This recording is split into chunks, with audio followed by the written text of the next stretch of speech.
చాలా మంది ఒబిసిటీని ఒక చిన్న ప్రాబ్లం గా చూస్తారు, అంటే కాస్మెటిక్ ప్రాబ్లం గా చూస్తారు కదా. కానీ నిజం ఏంటి అంటే ఇది ఒక కాస్మెటిక్ ఇష్యూ కాదండి, ఇది ఒక క్రానిక్ మెడికల్ ఇల్నెస్. మన WHO అమెరికన్ అసోసియేషన్ కూడా దీన్ని ఒక క్రానిక్ ఇల్నెస్ గా ప్రకటించిందన్నమాట. అందరూ ఏమనుకుంటారు, ఒబిసిటీ అంటేనే మన బాడీలో ఫ్యాట్ డిపాజిషన్ అనుకుంటారు కదా. ఇది ఫ్యాట్ కి ఒక్కటే సంబంధించింది కాదు, ఇది ఒక మెటబాలిక్ డిసార్డర్ అన్నమాట.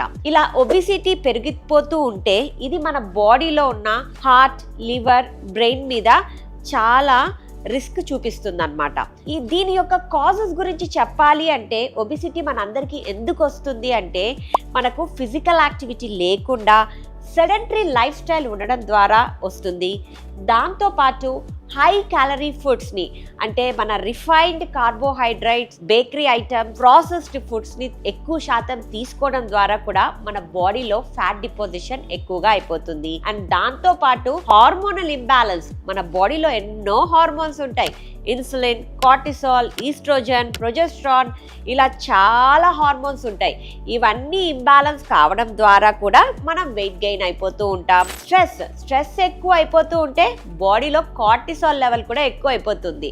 ఇది వరకే నేను వీడియోస్లో చెప్పాను కదా. ఇది ఎక్కువ అవ్వడం వల్ల మన బెల్లీ ఫ్యాట్ ఇంక్రీజ్ అవుతుంది.